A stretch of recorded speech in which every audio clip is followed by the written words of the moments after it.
Ini nomor satu kan di bulan Maret ini akan banyak rapat umum pemegang saham. Jadi tentu pergantian nanti komisaris direksi kita sejalankan dengan rapatan tahunan. Ya, kita juga harus menjaga konsistensi dari tentu perusahaan itu masing-masing. Ya, karena masing-masing perusahaan itu juga kan banyak mendapatkan penugasan. Ya, di Bulog kemarin kita sedang fokus serap gabah. Ada pergantian. Nah, tentu dengan kasus yang sedang didalami kejaksaan, kemarin saya meeting sama Pak Kejaksaan, ya Pak JA sebelum ke Magelang jam 11 malam itu, bagaimana tentu kita apresiasi yang dilakukan kejaksaan, kita hormatin. Seperti dulu kita sama-sama kejaksaan, kasus Asabri, Jiwasraya, Garuda, kita berpartisipasi. Yang penting, kalau sama dulu juga yang Garuda, jangan sampai nanti ada kasus yang sama, akhirnya Garudanya bangkrut, tidak bisa terbang. Nah, kalau teman-teman ingat dulu, kalau sampai restrukturisasi itu gagal, ya jangan bicara tiket turun hari ini, jumlah pesawatnya tidak ada. Nah, waktu itu penyelamatan Garuda juga memastikan Garuda tetap terbang lebih baik. Ya, terbukti hari ini lebih baik. Nah, sama di Pertamina sendiri, tentu kita akan review total. Seperti apa nanti bisa perbaikan-perbaikan yang kita lakukan ke depannya. Ya, banyak yang bicara bagaimana peran SKK Migas, bagaimana peran Menteri SDM, bagaimana Menteri BUMN, bagaimana juga lain-lain. Nah, ini yang kita konsolidasikan, kita harus berikan solusi. Seperti yang Pak Presiden selalu bilang, antara menteri ini berkomunikasi. Dan insya Allah saya sama Pak Bahlil bisa kasih solusi ini. Ya, dan kita sama-sama petakan mana yang kita bisa lebih efisiensikan. Ya, ini ada holding, ada subholding. Seperti apa kita review. Ya, apakah ini mungkin ada 1-2 perusahaan yang harus dimergerkan supaya nanti antara kilang dan patra niaga tidak ada exchange penjualan. Ya, kita review, nggak apa-apa. Ini kan bagian dari improvisasi. Tetapi kalau kita lihat kondisi Pertamina keuangannya dulu dan sekarang itu jauh lebih baik. Pelayanannya lebih baik. Nah, apakah ada kasus-kasus? Saya rasa sama. ASDP juga ada kasus. Ya, tapi jangan sampai persepsinya bahwa ketika ada oknum, ada individu, akhirnya seluruh korporasinya itu dibilang tidak baik. Kita harus jaga loh. Karena banyak sekali penugasan yang dilakukan tentu pemerintah kepada BUMN yang selama ini improvisasinya luar biasa. Nah, ini yang kita jaga. Pak, sudah ada koordinasi Pak dengan Pak Bahlil Pak untuk yang katanya untuk memaksimalkan hasil minyak mentah di dalam negeri. Sudah nanti kan kemarin sama Pak Bahlil itu sama Bu Menkyu, mungkin teman-teman media pernah ingat kita sudah mulai rapat RUPTL yang listrik. Ya, waktu itu ingat kan? Nah, sekarang kan kita juga Kementerian BUMN mengusulkan juga rencana untuk minyak dan gas. Karena supaya seperti listrik juga. Jadi prediksi 10-15 tahun lagi untuk investasi listrik tentu terbarukan bisa kita mulai dari sekarang. Karena kalau dulu misalnya investasi dengan power plant batu bara itu mungkin 4 tahun jadi. Tapi kalau dengan tenaga air itu perlu 8 tahun. Tenaga nuklir saya nggak pengalaman, saya nggak bisa ngomong. Saya yakin lebih dari 8 tahun, mungkin ya saya nggak tahu. Nah, sama untuk rencana migas ini tentu ada Donggi Senoro akan habis tahun 2027 atau 28. Itu seperti apa? Investasi Inpex yang sudah lama terbengkalai seperti apa? Ya, karena kenapa? Isunya nggak bisa sepotong-potong. Misalnya ini antara gas dan industri seperti apa? Nah, justru kenapa Bapak Presiden kemarin melakukan pertemuan kementerian di Magelang, atau kemarin gubernur dan wali kota bupati di Magelang, ini sama. Ini bagian konsolidasi. Dan kita harus apresiasi itu. Jadi ya, kalau ditanya apakah sudah bertemu dengan Pak Bahlil, ya sudah. Ini kita lagi dorong RUPTL digetok, baru rencana untuk minyak gasnya yang kita akan dorong juga. Pak, dan kasus korupsi ini kan Kenapa? Ya enggak, kalau kecolongan ya kembali, kita selama 5 tahun ini kan sudah memperbaiki sistemnya. Bayangkan, laporan keuangan transparan, kita juga mengkoreksi diri kita sendiri melaporkan kasus-kasus korupsi. Ya, Ya tentu pasti ada, ya dinamika itu ada.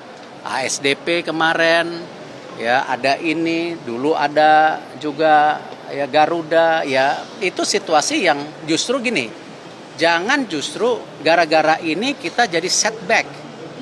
Justru apa yang kita lakukan transformasi ini kita harus lebih dorong lagi, apalagi ke depan, ya apalagi ke depan antara investasi dan juga operasional, ya dengan ada Danantara ini kan juga ada peningkatan kualitas investasi. Kan mohon maaf misalnya, dulu yang namanya investasi BUMN itu tidak pernah didiskusikan karena saya nggak punya power itu. Ini bukan ngebela diri ya, ini nggak punya power itu. Tapi dengan lahirnya undang-undang, nanti semua investasi itu ada komite investasinya. Itu sebuah langkah yang maju loh. Kalau dulu saya lihat satu-satu, ya. Tapi kan ingat dong, Menteri BUMN kan nggak day to day. Yang day to day itu kan ya direksi dan komisaris. Nah artinya dengan ada komite investasi nanti seluruh usulan investasi ya atau pengembangan yang menggunakan uang besar itu ada komitenya. Nah ini kan improve. Nah lalu juga masalah operasional korporasi dan penugasan. Dengan ada undang-undang yang baru, penugasan tetap saya ya cek dan bahkan periksa. Tapi operasional kita bisa pantau sekarang. Jadi ini saya rasa solusi yang bagus gitu. Nah ini improve yang harus kita lihat secara optimis. Jangan justru ini jadi setback ya. Koreksi yang terjadi dengan penegakan hukum yang sekarang didorong oleh Pak Prabowo ya harus kita sangat support. Nah efisiensi yang beliau lakukan harus sangat support.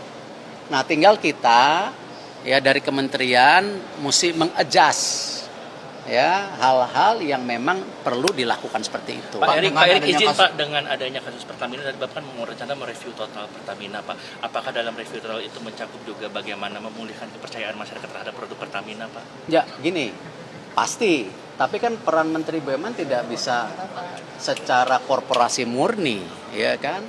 Ya, saya sudah lihat bagaimana kemarin saya dan Pak Jaksa Agung, ya silakan Pak Jaksa Agung ditanya, saya rapat jam 11 malam mengenai isu ya apakah ini blending oplosan, kita tidak mau berargumentasi. Betul nggak? Tetapi kalau itu ada oplosan di titik tertentu, ya kita tadi sudah dilakukan penindakan. Ini kan dari Bea Cukai kita dari Kejaksaan sedang menggali itu. Apakah blending? Nah, blending ini beda lagi karena ada ya yang namanya blending di industri perminyakan yang selama ini sudah terjadi. Nah, ini mesti dilihat dari kategori yang berbeda. Apakah itu koruptif atau bagian penaikan performance daripada bensin tersebut ya, bukan bensin tersebut gitu ya. Kemarin saya ngelihat salah satu YouTube anak-anak muda mencoba bensin BP Vivo Pertamina Shell yang diisi 7 liter ya 7 liter. Kok jadi Batak nih 7 liter. 7 liter ya. Lalu dilihat performance-nya. Oh BP sekian kilometer, Pertamina sekian kilometer. Nah itu saya rasa bagus karena itu bagian dari introspeksi dari masyarakat. Ya, kenapa dari 4 percobaan ya ada yang nomor 4, ada yang nomor 3, ya ada yang nomor 2, ya itu kita bagian dari competitiveness. Nah, apakah campurannya lebih bagus? Saya nggak tahu, saya bukan ahlinya. Ya, tapi saya rasa dengan era keterbukaan ini ya interaksi yang terjadi sangat positif karena ya ini market yang free. Ya, sama pom bensin itu juga kita harus jaga. Kenapa? Tidak semua pom bensin milik Pertamina. Semua mayoritas pom bensin itu milik UMKM, swasta. Nah itu kita harus jaga juga. Nah ini yang sama-sama kalau kita membenahin sesuatu jangan dengan emosi, tuduh-menuduh. Kita mendingan jabarkan landscape-nya. Ya, maksudnya landscape-nya kayak airport. Bangun 14T karena kurang. Nah gitu. Kalau kita cuman emosi ya cuman berpikir bangun-bangun tanpa evaluasi, ternyata hari ini perlunya cuma 1 triliun. Nah gitu, ini sama. Jadi apakah Pertamina, apakah tentu Garuda, Asabri, Jiwasraya, ya itu kita harus lihat perspektifnya secara menyeluruh, nggak bisa hanya di satu isu. Ya, banyak isu lain yang harus digarap gitu. Contoh, saya sama Pak Menhub, ya Pak Presiden bicara, bisa nggak yang namanya kapal dibuat di Indonesia? Nah ini kita langsung konsolidasi. Kita itu ada PT Dok Surabaya, ada apa yang bagian kapal-kapal lah. Itu ada 3, kondisinya sakit. Nah ini di merger aja, ngapain punya 3 BUMN yang ngurusin perbaikan kapal segala. Nah dengan undang-undang BUMN yang baru, proses merger menutup itu yang tadinya harus approval banyak menteri, sekarang nggak perlu lagi. Yang tadinya contoh menutup PT PANN yang waktu saya jadi menteri di RDP pertama Komisi 6, saya ditanya, Pak ini PT PANN kenapa minta suntikan PMN? Saya nggak tahu, saya baru duduk. Tetapi setelah saya review, PT PANN itu lebih kepada pendanaan untuk perkapalan. Ya, salah satunya dulu ada juga pendanaan pelita kalau nggak salah. Pelita atau apa ya? Leasing pesawat. Bukan, leasing pesawat dulu apa ya? Yang Burak. Bangkrut Burok atau apa gitu. Nah, tapi setelah saya gali, bisnisnya 3 hotel. Nah, itu yang kita perbaikin. Nah, tapi tahu nggak PANN itu tutupnya baru kapan? Baru kemarin. Ke periode kedua saya baru, barang ini jadi juga ke sini baru saya teken. Prosesnya panjang sekali nutup. Nah, dengan undang-undang BUMN ini sekarang kita bisa menutup lebih cepat. Ya, merger, Pelindo, ASDP, ya, apa semua bisa lebih cepat. Nah, ini hal-hal yang saya rasa positif yang kita bisa kerjakan.